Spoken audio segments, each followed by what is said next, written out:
Two biggest things are a system that doesn't align with your processes and then over-engineering the system. If you're finding that you're constantly having to adjust the way that you do business in order to make it fit within your technology, that's not the right technology. The technology should bend to the way that you do your business and not the other way around. You shouldn't change a core process on how you function because the technology won't do what you need it to. That's where I see it flop every time and time, because your process is the process for a reason, right? It's proven, it's repeatable, it works. Don't just change it because the technology can't keep up. And then that's where it comes into the over engineering. Well, we know our process so well. Let's build all of this and we overcomplicate systems and we make them way more technically complicated than they need to because we're trying to solve everything.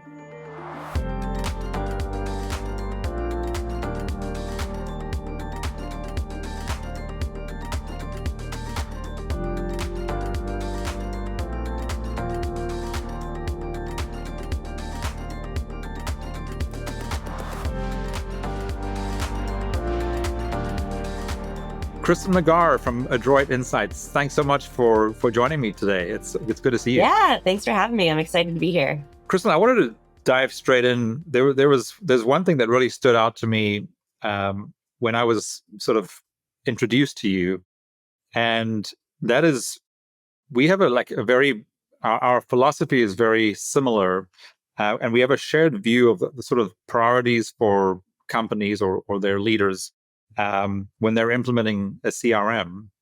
We talk about this every single week. And then when I was reading about some of the stuff that you talk about, I was like, oh my gosh, we're like speaking the same language, which is your philosophy, which is the same as ours, is people, process, technology, right?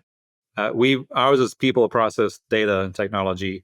But so that's a question maybe for later. But explain to our listeners why, because I know and you know that when our clients come to us, what they're really looking for is a CRM, right?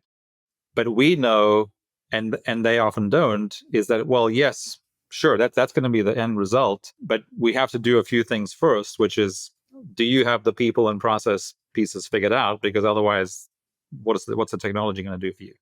How do you think about it, and why do you have that philosophy? Yeah. So, the biggest thing that I see is when people look at technology, they hear, oh, this is the newest technology that's there for my industry, or this is the tech that I should go and use. But so many of us say, well, my business is unique because. So those are contradicting statements, right? Don't just grab something that's industry specific if you're so unique. And so we look at what's the tool that really fits best with you. Well, the only way we know what fits best is who are your people and what are your processes. And by looking at it from that perspective, we are able to get better user adoption. When we sit down and meet with teams to be able to determine, first off, what CRM makes sense for them to go in, and then what features do we really want to focus on within the CRM, it's finding out who's on the team. What are they used to? Do they really just still have Post-it notes on their desk, even though they are using the CRM? Do they have 27 different spreadsheets because they're very analytical and they want to manipulate the data and see it in all different ways? Where are they coming from? What's their history? What's their experience like? And what matters to them? And once we understand that, we start to find even just one key little feature that each person wants in the system, and we make sure we put it in there so that when we go and launch, we say, hey, Brendon, remember that one piece that you had talked about? Look, this is right here. Well, now you have ownership in this CRM because we built something specifically to meet your needs. And that really helps that adoption process. And a lot of organizations don't have process consistency, right? So everybody's doing everything their own little way, especially, as you bring in new salespeople, new team members, then a new manager comes in and has their methodology.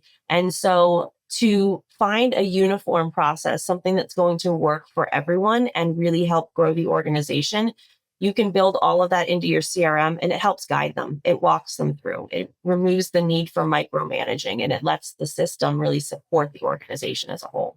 And of course, like I said, we kind of see it in a very similar way. So one of the things that you alluded to there was adoption, right? Which is, if you think, you know this and I know this, but for the folks listening who are maybe considering, implementing a CRM or have recently implemented a CRM and it's not going so well, I think one of the things that's not made clear to them from the very beginning is that the the number one metric for success of a CRM is adoption, right? Because if it's not being adopted by your team, then what's the point of having a CRM, right? Because you're not going to have any useful data in there to use to make better, faster decisions, no matter where where you sit in the organization. There's a very strong link between why we think about people, process before technology, because an adoption is a big part of that. Because the people have to understand why they need to adopt it, and how their day-to-day processes are actually going to be better, once they have adopted the CRM. How else do you think about and explain adoption to your clients? Well, I think you really nailed it. It's the why, right? Why are we doing this? This is not just some new administrative task that has to be done because leadership wants to see some data, right? If that's the why, it's not going to succeed in the organization. If your whole goal is, hey, I need to see these reports so I can micromanage you and track you better, no salesperson's going to comply. They're just going to be resistant to it. And they're going to find ways to convince you that the technology is the problem when it's really not, right? It's this resistance that's built into it. So really helping them to understand, here is the value that you're going to get. Hey, that really annoying task that you wish you had a virtual admin to help support you with? Well, guess what? Your CRM is that virtual admin. We're going to take those annoying tasks, those just administrative things that generally salespeople don't like to do. They think that CRM is an administrative burden, but actually it can be a huge administrative relief point if put together properly. Most CRMs off the shelf are administrative hassles. A CRM that has the right configuration becomes an administrative asset. Yeah, which of course is something else that I know we both deal with. And I guess maybe for the folks listening, so we at Dynamica, we're very heavily focused on HubSpot as our core platform. But I really like the approach that you've taken.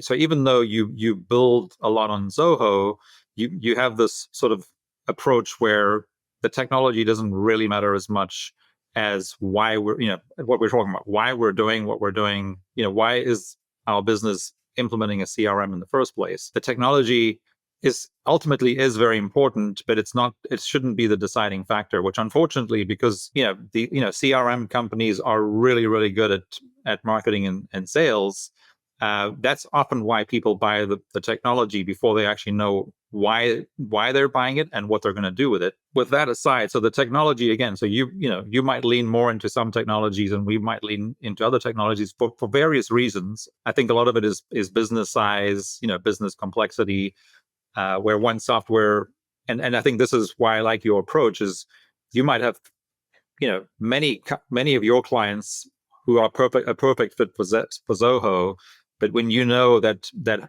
because of their complexity, HubSpot might be a better fit, then that's what you would advise them to do, right? Which I think is a really another good way to sort of talk, to explain more about what we're talking about, is that the technology ultimately has to be implemented, but you don't start there. You start with the why and the what and the how, before you even get to really playing with the tool, as it were, or the shiny object, which of course is really part of the issue. You've worked with a lot of small business, and I know you really love to help sort of solopreneurs and small franchise businesses, et cetera. I guess on the tech side, how do you think about when one technology becomes a better option than another? So I'll go through an evaluation process with a client, and there are some key things that organizations can look at when they're trying to decide what's the right CRM. The key components that really set most CRMs apart are things like integrations, right? What software are you currently using that you want to integrate with your CRM? Sometimes it doesn't need to integrate, right? But other times there's a huge value add to it. So which ones have a native integration or integrate well with what you're looking to do? That's a big deciding factor there. Another one is automations. A lot of people will automate very, very heavily right in the beginning, and it makes everyone freak out and not want to touch the CRM, because if I click this button, I don't know what 7 actions are going to happen, right? We got to be careful with that. So but you do want it to have the ability to grow with you. So what automation capabilities exist that are going to make sense for your organization? And then the other piece that comes into play is the analytics, right? As much as we don't want to build a system purely to get data and reporting out of it, we want that to be easy. We want you to be able to have this easy to digest, easy to understand data. Reporting for reporting's sake is a terrible idea. But if you can look at a dashboard of reports and it tells a story that you can now go and take actions on, and it gives you those insights, like that's where the huge value comes from. And, it goes back to the people. If I've got people who are very, very stubborn and not wanting to leave a spreadsheet, we have to take that into account. I had one organization, they could not grow past 6 people. They were really just stunted there. And they had one person who was amazing, but she was at the crux of it all. And she used a spreadsheet. And everyone else played in her spreadsheet, but it was very challenging for them. And we got them to move over into a CRM, but she really wanted to keep within her spreadsheet. So what we did was we made it a Google Sheet. We integrated it with the CRM. All of the salespeople were able to work within the CRM, and she could continue working in her spreadsheet, but the data was shared fluidly back and forth. So everybody got what they needed. And that organization within 6 months grew from 6 to 21 reps that they had working, because that was just this one pain point that they needed to overcome. So it doesn't always mean, hey, we've got to throw out everything you have, right? That's why I work with any system that's out there. It just may be that you're underutilizing. As much as I do love Zoho as a tool, I had one client come to me and say, I want to leave Zoho. It's terrible. We don't like it. It's like, okay, great. Let's talk through what you need. Turns out they just didn't have half the features turned on and they weren't using them. Once we did it, they've been in there 4 years later. They're still absolutely loving it, and they refer people to Zoho. So it's just, sometimes it's not the right tool for people, but sometimes it's just the tool. They're just not using it enough. I call it the 0.5, right? The other half. People are not using the other half of their CRM most of the time. And we've got to get them to really harness and pull out those other elements to get the value from it.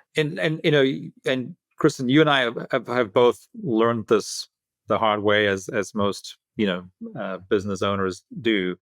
So you didn't just go in day one and figure that, this is how we're going to do it, right? We learned this through the sort of the hard knocks, etc. And some of those are failed CRM implementations, right? So what are some of the most common reasons that you see for the implementation of CRMs failing?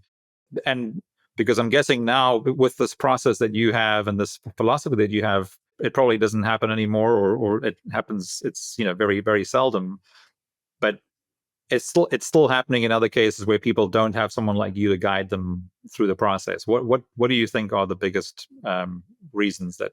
So I think the 2 biggest things are a system that doesn't align with your processes, and then over engineering the system. So, if you're finding that you're constantly having to adjust the way that you do business in order to make it fit within your technology, that's not the right technology. The technology should bend to the way that you do your business and not the other way around. You shouldn't change a core process on how you function because the technology won't do what you need it to. That's where I see it flop every time and time, because your process is the process for a reason, right? It's proven, it's repeatable, it works. Don't just change it because the technology can't keep up. And then that's where it comes into the over engineering. Well, we know our process so well. Let's build all of this, and we overcomplicate systems and we make them way more technically complicated than they need to, because we're trying to solve everything. And I hope people remember the 10%, and I bring it up all the time. Is this applying to 90%, or is this the 10%? Is this a one-off case? Because a lot of these over-engineered systems are only focused on that 10%.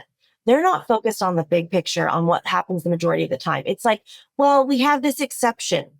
Those exceptions to the rule are not what you should be designing your system for. We can put in other smaller elements to help support that, but the system's core design should not be based on the exception. They should be based on the rule.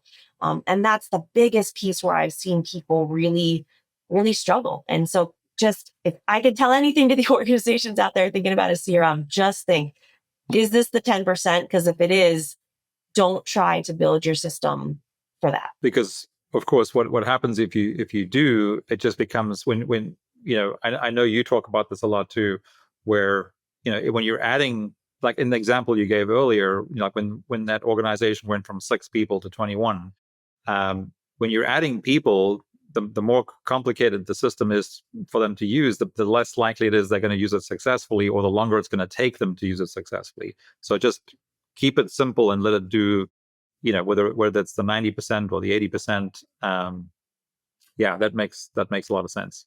So as we're talking about growth of a business, whether a business is going from 6 to 21 or 20 to 50, or whatever the numbers are, one of the other things that we see, and I'd be interested to get your view on this, is a lot of business leaders seem to be caught blindsided by the fact that adding people is going to add complications. It's going to potentially change the processes over time, and of course the technology is probably changing at the same time as well. How do you suggest or help your clients address growth of people?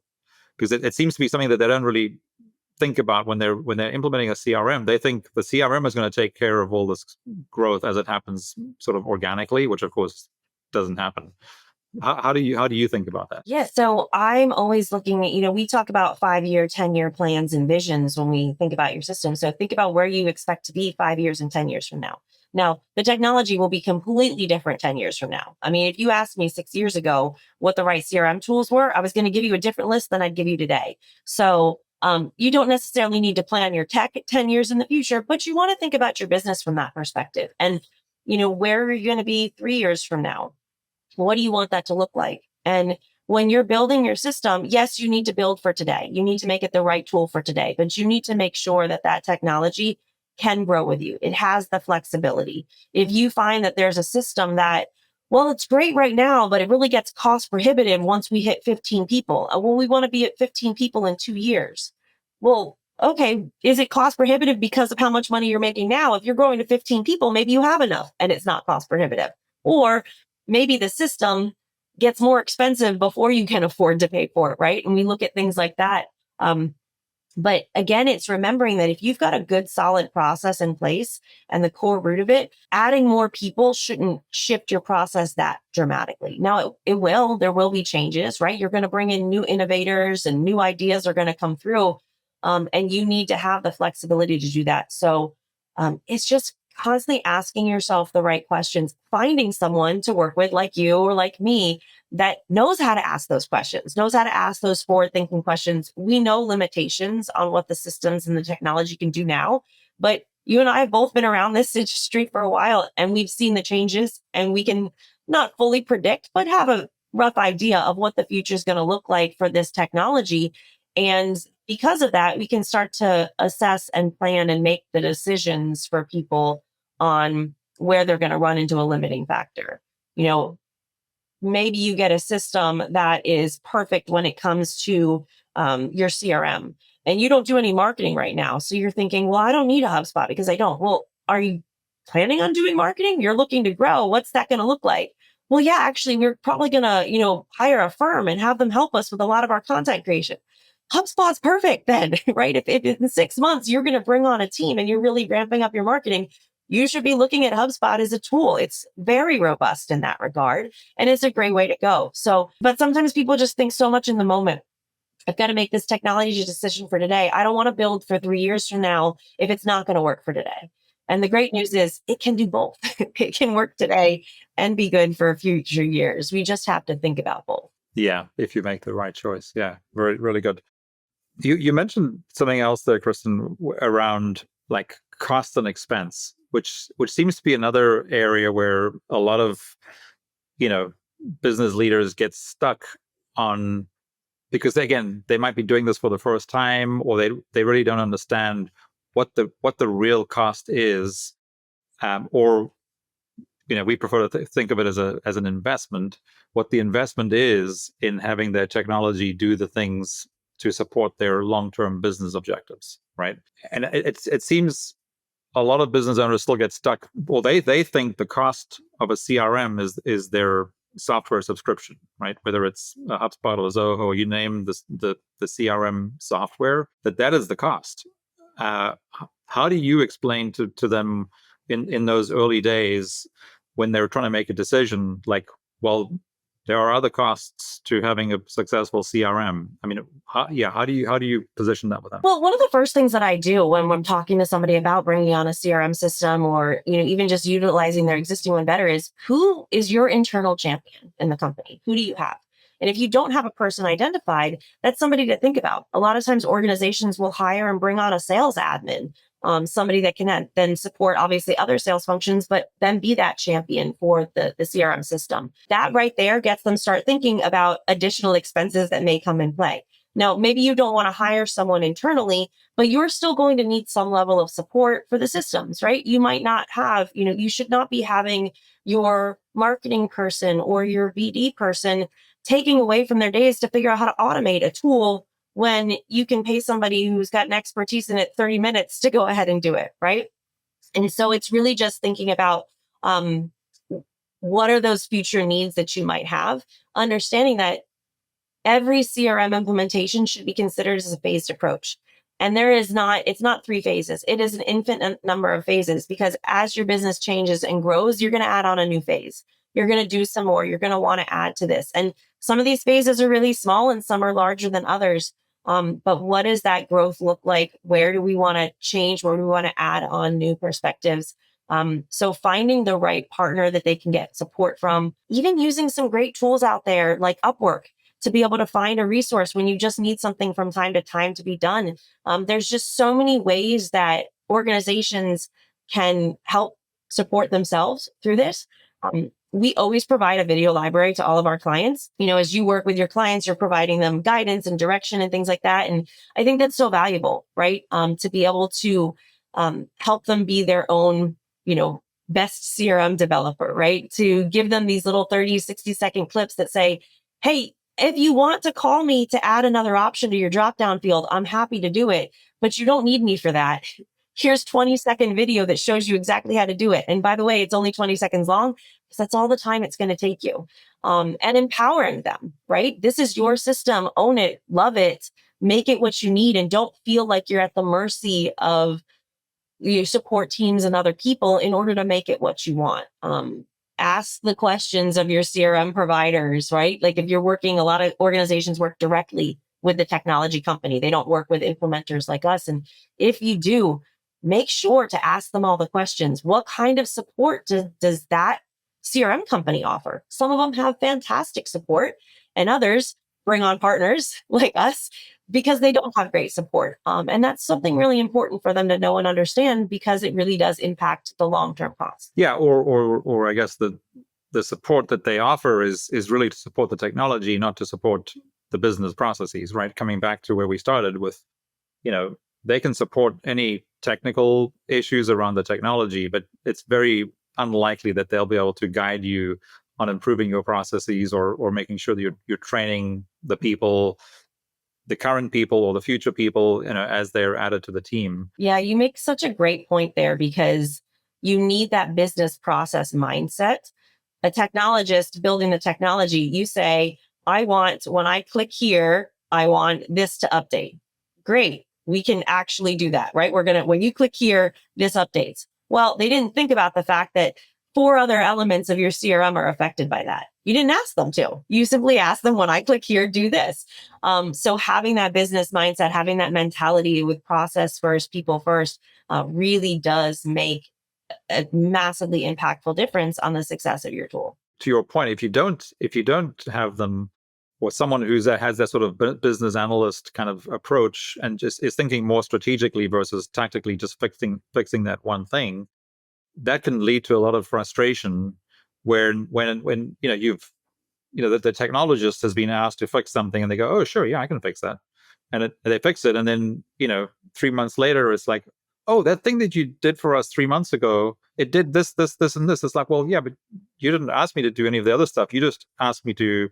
And again, I think this is the difference between when I think part of this sort of total cost of ownership of a CRM is it's way beyond the the technology subscription because of things like that.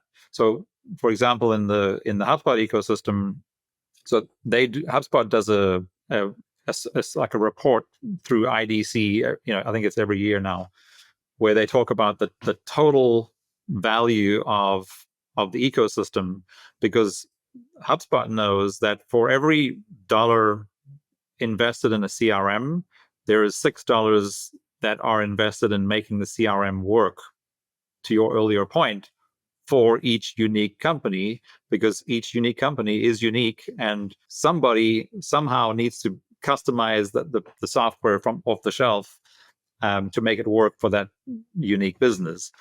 And I think that seems to be so the question, I guess, to you back, you started talking about mindset. What do you think is that mindset shift that either has happened or happens while you're having a conversation with a business owner or leader, where they suddenly go, oh, right, so the cost of the CRM is actually not just the software, it's I need to make sure that I have people, so internal or external, with the expertise, who know how to think about this strategically and tactically, but in that order, first strategically and then tactically, so that if you're making any changes tactically, that they don't have some strategic downside, I guess. Yeah, I would say historically, I found that it was generally when someone was 6 months in, right? They get 6 months into their system and then go, oh, there's more to this than just the raw cost of it. What we do now to prevent that 6 month in, talking to your earlier point about what are those mistakes made that we've learned from, that we've been able to grow from. That's one of them, is so very, right in the early conversations, because we are talking about your business growth, because, I'm a chief revenue officer. I look at it from that perspective. So every conversation we have is from that perspective, as the organization's overall strategy and what are we looking at.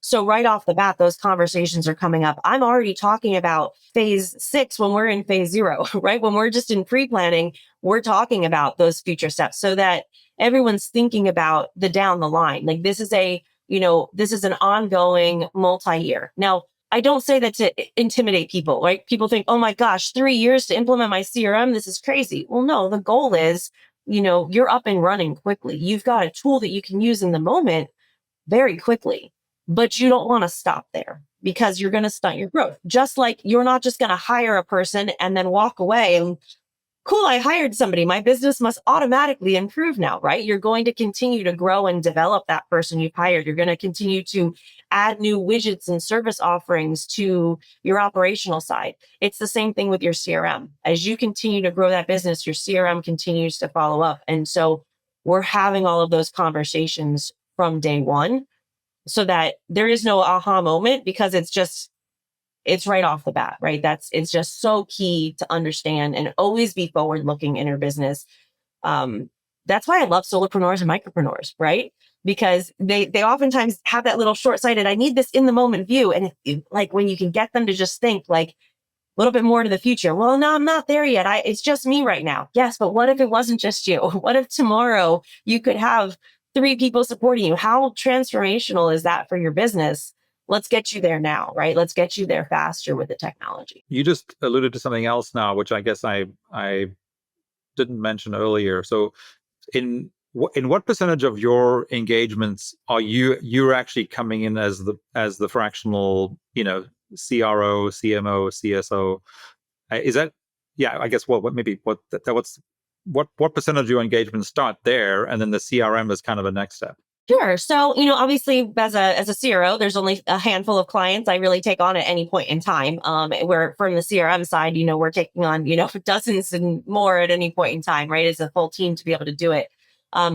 There are some clients where, every client what I go into as a fractional CRO, or any organization that's using virtual or fractional support, has to have good technology in place. And so if that's not there, that's obviously a key component of what I'm trying to put in.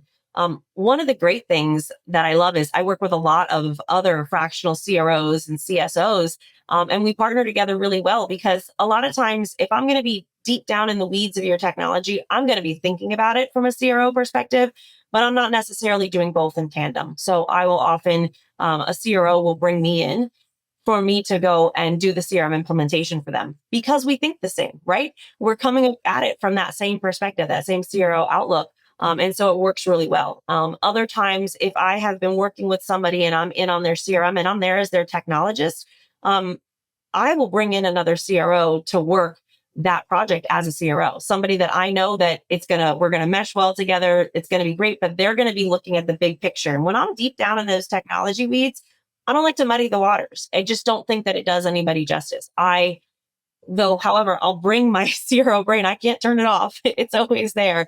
It will come into every single conversation I have as that technologist with my clients. So we are having CRM discussions. I'm always thinking about it as a CRO to make sure that we're taking all these elements into account. We're looking at the big picture and strategy. So I guess it's the upside. People say I'm certainly not the lowest cost person that you'll find out there, but it's because you're getting a CRO and a CRM strategist all rolled up in one. And I think that probably will help clarify this for not only for me, but for a lot of the folks listening, where kind of back to where we started today, which was, it's people, process, and technology, because that's exactly how a CRO, whether it's fractional or a full-time CR has to think, right? It's like, I need to lead and coach and, my team. I need to make sure that they have the processes so that every week and maybe daily in certain cases with daily activities, everybody knows what they need to be doing and what success looks like every week. And then the coaching part of that, which again is the people and the process, the combination of the two, like what's working, what's not, where do you need help, where do you need, and then, then you bring in the technology to make all that just, better, faster, and more scalable.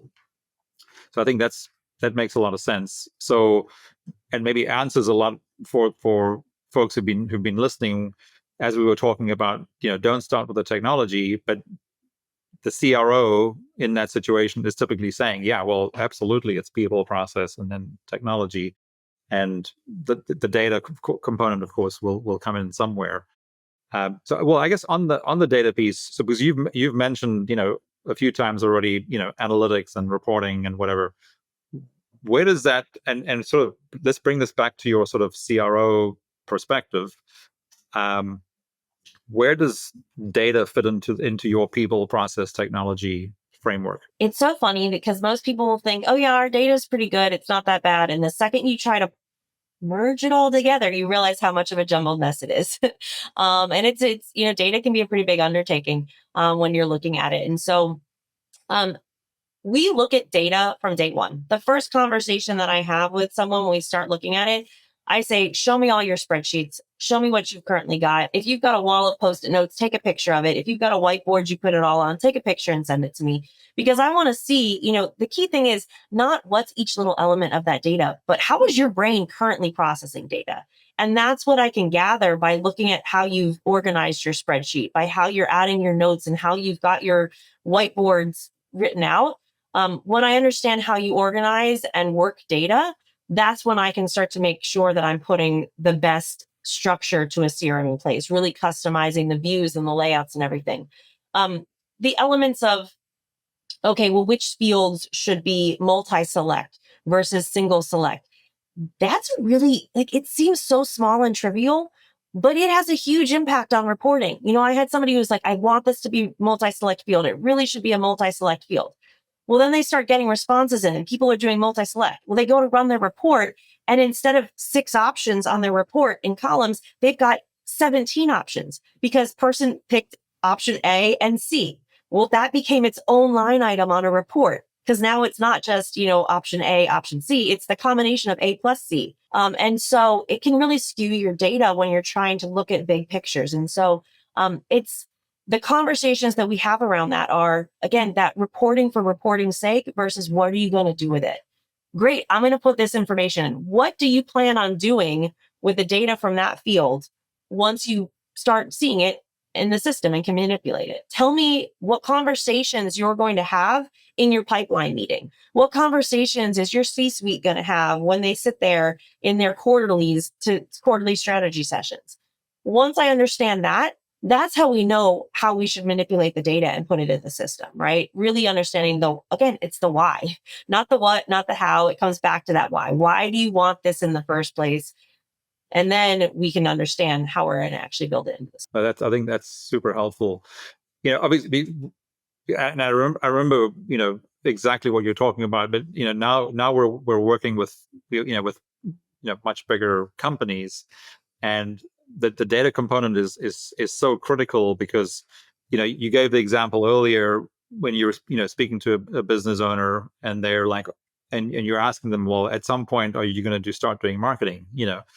Um, of course, in our case, we're working with companies where they absolutely are doing marketing because they have to, otherwise they'll die. Um, so we need to know from the very beginning, like, what metrics is marketing responsible for, and what does that handoff look like? How many marketing qualified leads do they need to be generating in their SLA with sales? And then the same thing, you dive into the sales data, like, and then what the sales need to do to hand off to customer service, etc. So for us, I guess because of the complexity, because you're working with multiple teams on so it's the revenue team is marketing, sales, and service. I can now see that. I remember working with single business owners where it was all just one set of data because they didn't differentiate between marketing and sales. It was all just sales, right? So that's brings back some good memories. I mean, it's great, right? It's that cross-departmental element that's so vital to come into play. You think, oh, CRM, that's for my sales department. Great. Salespeople, you go run with this and figure it out. Well, don't you talk to your marketing department? Don't you interact with operations? You guys have to have some sort of, overlap.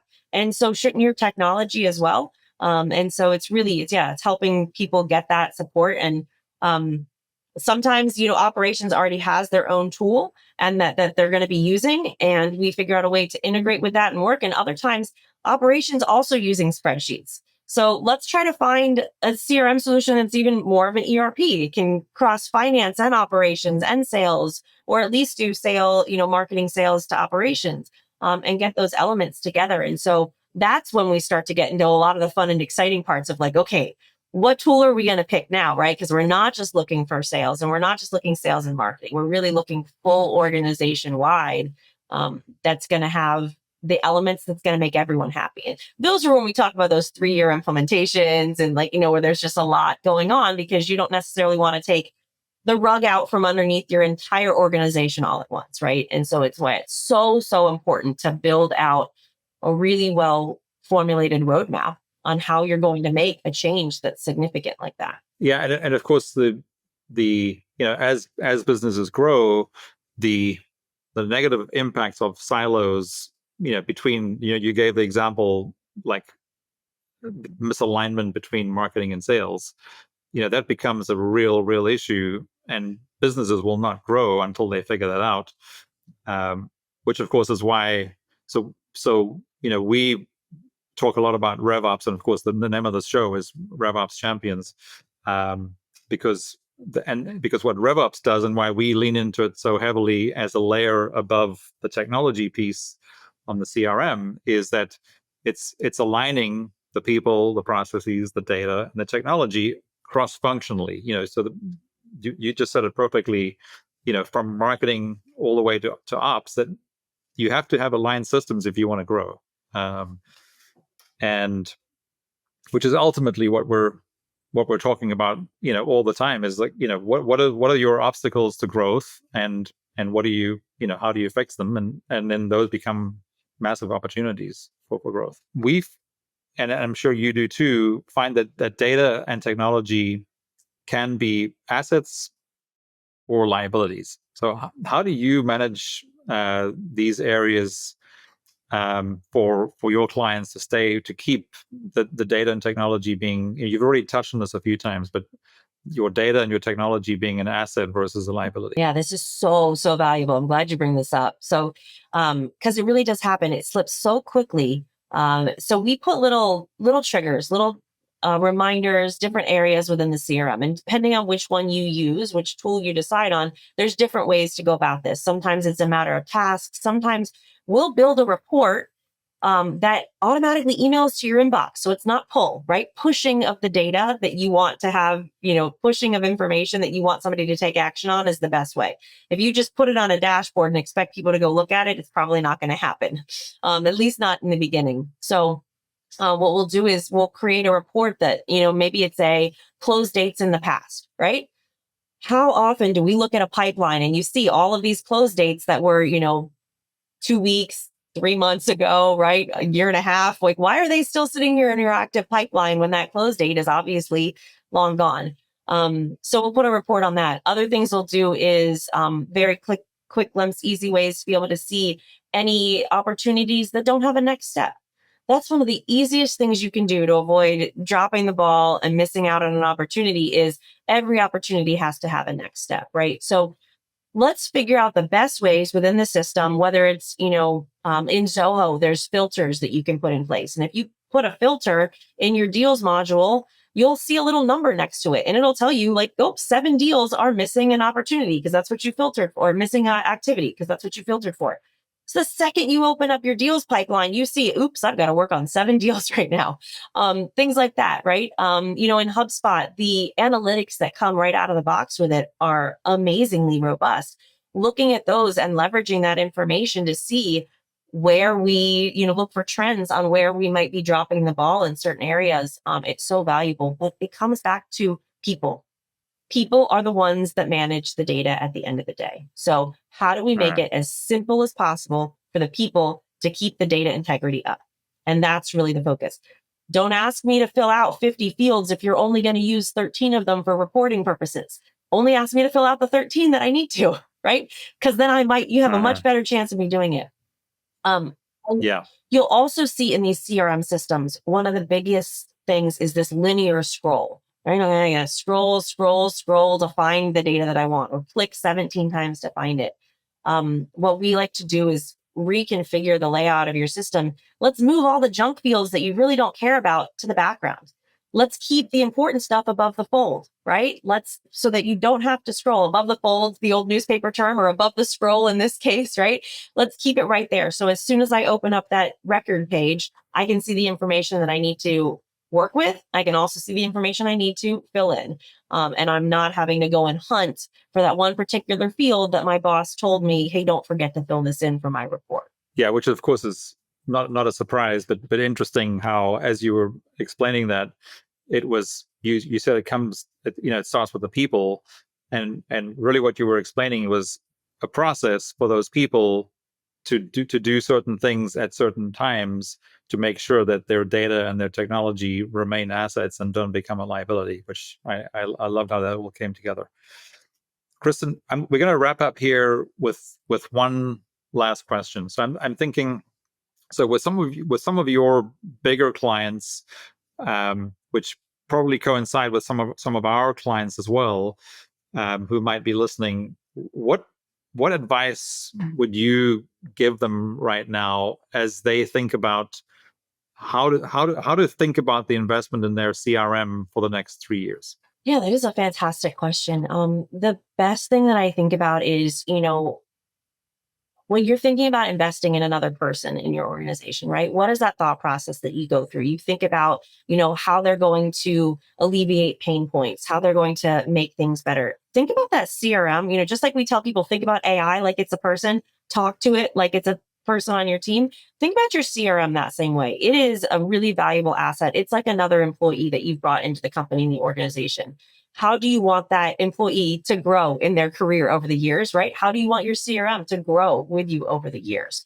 And really thinking about that, not just as this extra piece of software, right? When we think about a CRM as a piece of software, we think about it as a cost center, and we think about it as an extra headache that we have to manage. If we think about that CRM as another member of our team, it becomes a valuable asset that we are going to foster its growth. We are going to really work with it. We're going to make sure it becomes a valued member of the team.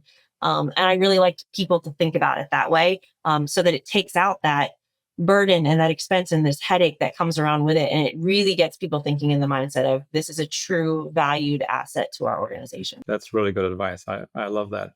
And it kind of reminds me about, it's a long time ago now, but when we used to, when websites were a big deal, and they're obviously still important, although it's kind of tricky to figure out where websites are going now. One of the things that was a big message that we always talked about was your website could become your best salesperson, right?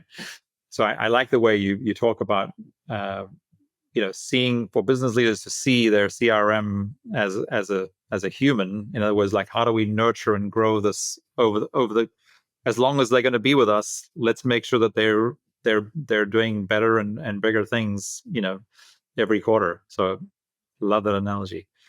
Excellent. Well, Kristen, thanks again so much for being on the show. I look forward to chatting again soon, and we'll obviously share some relevant links to all your stuff in the show notes. Excellent. Thanks so much. This was really fun, and I love working with you, Brendon. It's great to talk to you, and it's great to I always get inspired and more ideas every time we have a conversation. So this is fantastic. Likewise. Yeah. Thanks, Kristen. Thanks.